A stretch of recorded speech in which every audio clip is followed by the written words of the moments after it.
Today, the President announced the administration's strong support for repealing the antitrust exemption currently enjoyed by health insurers. At its core, health reform is all about ensuring that American families and businesses have more choices, benefit from more competition, and have greater control over their own health care. Repealing this exemption is an important part of that effort. Today, there are no rules outlawing bid rigging, price fixing, and other insurance company practices that will drive up healthcare costs and often drive up their own profits as well.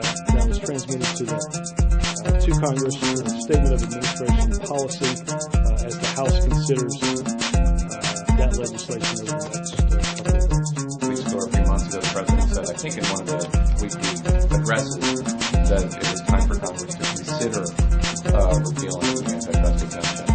Do you have evidence that there's any, as you put it, bid rigging or price fixing? Is that solidly in favor of this? We do know this, Jake, that the AMA studied the market concentration of health insurers and found that 94% of U.S. health insurance markets were highly concentrated, meaning one or only a few health insurers offering policies in, as I said, almost all the markets in the country.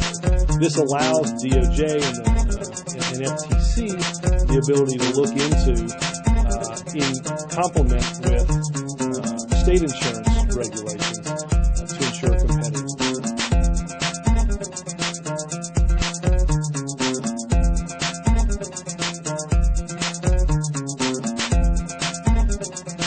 And I found out that they left out my amendment, which allowed for the sharing of historical data by insurers so that they might look at the experience evidence and utilize that in making their decisions with respect to how they conducted their business going forward.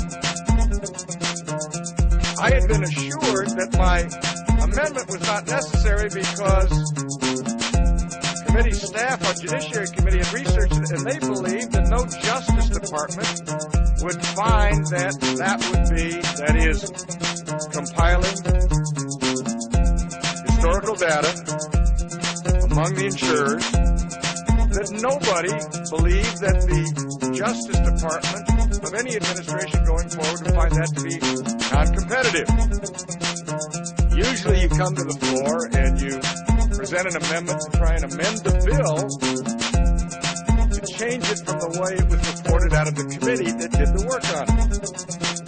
But in this case, I am being prohibited from offering an amendment to change the bill back to the way it was as reported out of the committee on a bipartisan basis.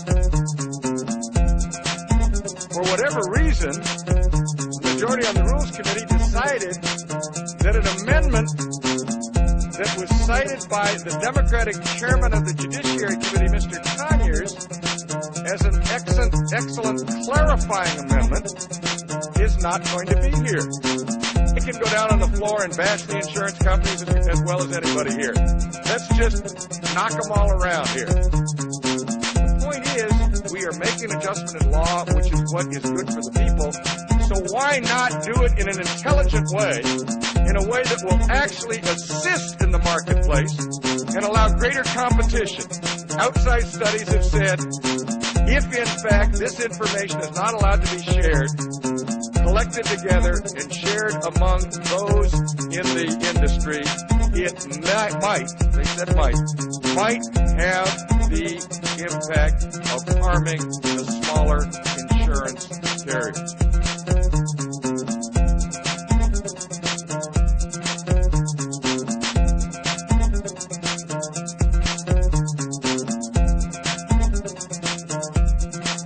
If you're a health insurance company and you're not engaged in monopolistic practices, you're not colluding, you have nothing to worry about.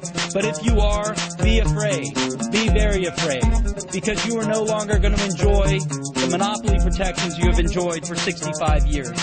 We are going to stand up for patients today with no loopholes and no monopolies to ensure a basic sense of accountability, competition, and Main Street values, and maybe take one step forward towards bipartisanship and common sense in this healthcare reform debate. And with that, I yield. The health insurance companies should have to compete like every business in my district, like every business around the country.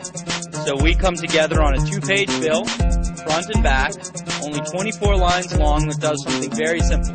It removes the monopoly protections that our health insurance companies have enjoyed for 65 years.